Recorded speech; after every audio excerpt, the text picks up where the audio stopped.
I'm Kennedy, and I started doing the St. Jude's project because a couple of months, about February, a couple months after Amie passed, I've always, kind of gave back ever since I was 7, or like when I was 4, I've done a lot. I did a sock drive for homeless people. I did a coat drive for North Star. And then, with Amie, when I met Amie, I was really scared. I didn't know who she was. I mean, she was bald. My brother said that we were going to the store. And then once we turned into her neighborhood, it was, oh, we're going to go see one of my friends, Amie, who has cancer. Okay, well, I didn't think, I knew she was sick, but I never thought it'd be, she had already gone through chemo, but she was diagnosed in 2011, on February 11th, her cancerversary. She was diagnosed when she was 20, but when I met Amie, I was terrified. I didn't really want to talk. I don't really remember what she said to me, but I do know. She said, "Are you shy?" I was like, And I turned around and she had one of the most prettiest white, like the first snow smile. And I was like, I knew that she was bald, and then I didn't really know what chemo was until my mom had told me it strips everything of your body. I kind of felt really bad for her, but then her benefit had rolled around. My brother asked me to help, and then she was already feeling sick that day, but the benefit was for her, so she decided to come. I got maybe 4 pictures with her, one of me hugging her. That's the one that I love the most. One of me where she's holding my head, and she has one where she's around me holding a Sprite can, and then she has one where my eyes are closed. In November, she knew that my mom told me that they said that she wasn't going to make it to Thanksgiving. So I was like, no, she's going to beat this. She's fine. Just leave it alone. Because the doctors already gave her, I think, 6 months, but she said, And she was always uplifting, encouraging. She never felt sorry for herself. Never. And in November, my birthday, on the 30th, she was so scared she was going to die on my birthday. And see, I was in the bed watching Ghost Adventures with my dad, and my mom was on the phone with Amie because she went and slept on the couch. And Amie had called her, and she said, "Wendy, please make me a promise. Please do not let me die on Kennedy's birthday. She will I do not want it. I don't want her to think that I just walked into her life and walked out and I gave up. I don't." And she said, she was crying, but then she said, my mom said, "Amie, honey, you're not going to die. You are fine. I promise you, you will not die on Kennedy's birthday." And so we went to the mountains for my birthday. I got to see a lot of things. And then I came back, and my Amie had called, or my brother had called and said that they're giving Amie the medicine. I didn't know what that meant. I don't think I'm supposed to know what that meant. But see, I had got a Christmas present for her, and it's a teal blanket with white little spots, and then my mom bought me the same one. So, Brandon said, my brother Brandon, and my other brother Cooper, he said, "Hey, Amie wants to see Kennedy, just come over here." She didn't want to see me before, because she thought that she looked awful, but she was really beautiful. It didn't really matter what she looked like, it was really on the inside. And when I went over there, but Amie fell asleep, and Dana asked me, "Would you like me to wake her up for you?" And I said, "No, let her sleep, she needs it."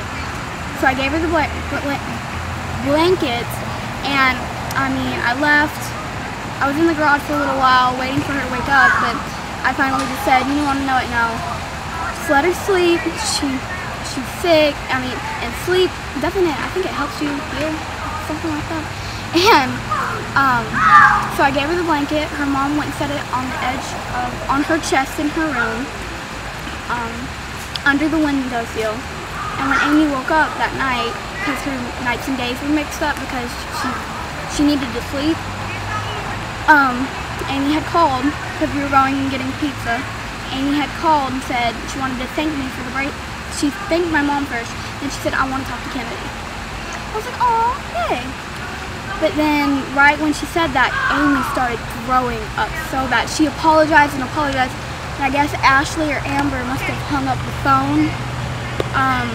But then, like, I would give her a picture every morning for school. I'd either blow a kiss at her or give her a pretty smile. And then my mom would always post it on her wall and tag Amie in it. And Amie always loved it. But then, you know, she talked to my mom about me all the time on Facebook. And Amie just, I mean, by the end, about the week before she died, or passed, gained her angel wings, my mom, or me and Amie, I love Amie so much. I mean, I wish we would have had more time together, because, you know, but Dana says we didn't need time because I got it. Exactly. And when Dana said that's what she said, and then Amie started calling me her hero, which she's already mine. And I mean, the only reason she was my hero is she was sick, stage 3, she was getting to stage 4. And I knew, my mom kept telling me, Kennedy, she would give me these little talks, she's like, you know, Amie might not make it, right? It's like, no, I don't want to hear about this, let me go watch TV. It's not going to happen. And then when I woke up for school, I think she passed 2:45 a.m. My mom had told me. It broke my foot. No, I started doing this. I was thinking about something. I was like, hey, St. Jude's, because Amie was a big supporter of St. Jude's. And I was like, maybe we could do something for Amie for St. Jude's. And my mom said, yeah, maybe. And then now, my mom always says, think about it. It can happen if you actually put some work into it. Now, the back of our living room is covered with bags and bags and bags. And, I mean, we're going the 21st. Then I did the balloon release for Amie that we just did. But at Relay for Life, I was like one of the youngest team captains or something like that. And that's what the head person of Relay for Life told me too. I was like, oh. But see, we walked around here. And I mean, it was really cool. But see, the night before we were over at Dana's. And she said, have I ever showed you her modeling book she made me? And I mean, she flipped it open and she was flipping. She let us look at most of them. But there was one particular picture that she loves Marilyn Monroe. That's like, I think that's like her idol. And so she had a white silky dress on. She had a wig on because she had just gone. I think it was when she went through chemo again. And she didn't really like those pictures, but I mean, I kind of liked them. But she was gonna redo them with red lipstick and everything. But she was looking out her windowsill, and that one was so beautiful.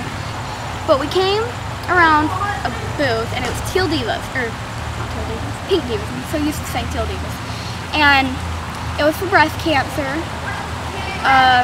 but they had said, well, y'all could have done a theme. We did Marilyn Monroe, and Dana screamed, said, Marilyn Monroe, dang it. That's what she could have done, but because they did Shirley Temple. But then when we came back into the parking lot right here, we were getting pictures of Amie's car because Dana had drove it and she was decorating it. And we caught a particular picture and we posted it on Facebook. But Amber in North Carolina, she grabbed the picture off Facebook and she was really looking at it. She was looking at it again when she noticed Amie is in her Marilyn Monroe wig, 2 hoop earrings, and you see her teeth. And if you really look in the picture, she has one picture here and one picture here, and they're both looking up at her. And I just thought that was really cool. But I mean, ever since Amie passed, I mean, I know it's going to be hard for Dana Monday because she would have been 24. Teal Tuesday, ever since Amie, that is all I can focus on. My friends get sick of me because it's all Teal, Amie, do Teal Tuesday. Like, I have all my friends doing Teal Tuesday, and I have so many Amie shirts and one Voices of Teal shirts. So all together they have to associate with Amie. So I can have an Amie week, a whole Amie week. I can have Monday, Tuesday, Wednesday, Thursday, and Friday, Saturday, and Sunday of nothing but her shirts. But see, I've been getting more particular about what ovarian cancer is. we do these little games, and it's called like the best friend quiz. And I do, okay, well how about this? Alright, who can tell me what the color for bone cancer is? And they'll say yellow. They'll scream yellow, but we always get in trouble for it. And I'll say triple melanoma. Nobody can ever get that one. And I'm like, it's red, people. It's red. And then they know me so much. I am so predictable. We are all so very predictable that when we don't even say it, we're like, what is the color for teal? And it's right on the money. I mean, my friends, they try to support Teal Tuesday. I'm not sure what they don't really have that much teal. They wear blue though, and it's close enough. All right, to wrap this all up, I just want to say that, you know, some people, if you don't know what ovarian cancer is, I mean, find out about it. Find out about it. If an 11-year-old can do it, you can do it too. So I'm just saying to you, if I can do it, and I'm almost 12, and you are a grown adult, you can do Teal Tuesday. It's not going to hurt. All you have to do is wear teal on Tuesday.